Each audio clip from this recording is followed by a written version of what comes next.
vidéo, je vais vous partager l'un de mes plus gros trades de l'année 2020 lors du crash du Covid où j'ai profité de la baisse sur une superbe valeur qui s'appelle Nvidia. Vous allez comprendre mon trade, ma clôture de position. Le plan de trade a été extrêmement simple puisque j'ai profité vraiment d'un bas de marché.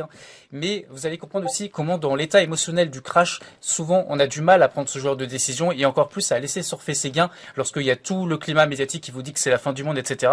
C'est là qu'il y a la difficulté. Mais voilà, je vous partage ce trade. C'est pas forcément le meilleur trade en réalité que j'ai passé parce que j'ai eu d'autres trades explosifs. Mais en tout cas, c'est un trade qui m'a rapporté vraiment beaucoup d'argent et de rentabilité. Les amis, aujourd'hui Farid alias le druide va vous présenter un trade d'exception qu'il a pris durant le crack du Covid. Alors je vais vous présenter ce trade d'exception que j'ai passé durant l'année 2020, durant la crise du Covid, les crashs boursiers, les crises passagères, ça soit la crise grecque, le crash de 2008, de 2000, la crise de 2022, ce genre d'épiphénomène, même l'année 2018, il y a eu pas mal de baisses importantes sur les actions. Et ben en fait, c'est des opportunités pour faire des gains très élevés. Et donc, faut pas s'en priver. Et je vais vous parler ici d'une stratégie très simple, même pour un débutant, que j'ai mise en place sur Nvidia. Alors attention, je mets en garde. Ne prenez pas cette stratégie comme une stratégie qui va fonctionner tout le temps. En fait, ça fonctionne dans le contexte précis du Covid, dans le contexte précis de Nvidia qui présentait cette configuration. Sur d'autres actions, ça n'aurait sans doute pas fonctionné. Donc voilà, prenez vraiment ça en compte. Mais si on a cette configuration qui se passe durant une crise, ça peut peut-être être intéressant sur une valeur de qualité qui a de bons fondamentaux, bien entendu, de tenter ce genre de pari. Et vous allez voir, ça a été très rentable sur Nvidia. Donc on va remonter le temps. On arrive ici en 2020. Donc là, on est en février 2020. Et le Covid-19 fait des ravages et Nvidia notamment est contaminé également comme la plupart des actions du marché. Donc qu'est-ce qui se passe? Eh bien derrière, on va assister à une baisse très importante ici de moins 40% durant cette jambe de baisse. Et qu'est-ce qui s'est passé? Vous voyez que j'ai tracé ici un pivot qui correspond ici à une ancienne pattern qu'on pourrait définir en double bottom pour ceux qui connaissent un petit peu le chartisme. Vous voyez qu'on a ce premier creux, ce deuxième creux, un pivot qui est bien défini ici et puis qui casse par le haut. Et bien quand ça casse par le haut, le pivot qui était une résistance devient par inversement des polarités un support.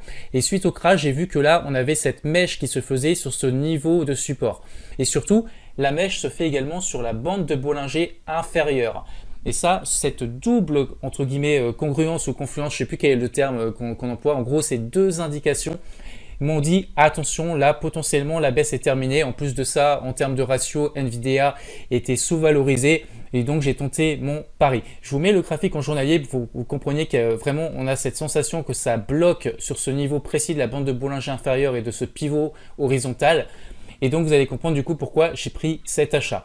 Donc je vous montre le résultat et surtout comment je suis sorti de position et vous allez voir je suis sorti de position de manière très simple. Donc là on a une hausse phénoménale. Alors pour la transparence, j'ai pas envie de mentir et j'ai pris un tiers de mes bénéfices au niveau de cette résistance ici parce que je savais que c'était un pivot, ça correspondait aux ATH de l'action. Donc voilà, et ça faisait déjà une hausse très élevée puisque si je prends à peu près ici, je sais pas combien ça fait, mais ça fait 40% de hausse. Donc j'avais déjà plus 40% de plus-value sur ma ligne. Et puis les deux tiers restants, je les ai pris comment? Tout simplement en attendant ici une cassure de cette moyenne mobile que j'ai bien définie puisqu'elle suit bien le prix. On voit qu'à chaque fois, ça bute dessus, puis ça repart, ça redescend et ça repart. Et donc, quand il y a eu la cassure, j'ai décidé de clôturer ma position, la cassure, clôture de position.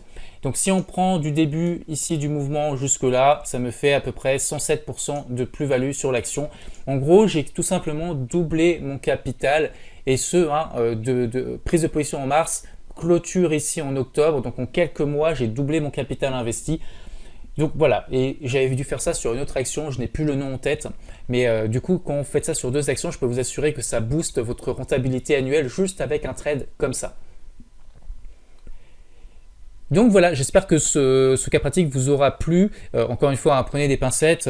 Si vous souhaitez appliquer ce genre de choses, il faut vraiment qu'on ait quelque chose de bien défini en termes de support, qu'on ait une belle valeur avec des bons fondamentaux. Et effectivement, suite à des baisses comme ça aussi importantes et qui arrivent sur des niveaux comme ça de support, ça peut être intéressant d'initier une position avec un risque bien sûr calculé à l'avance et bien maîtrisé.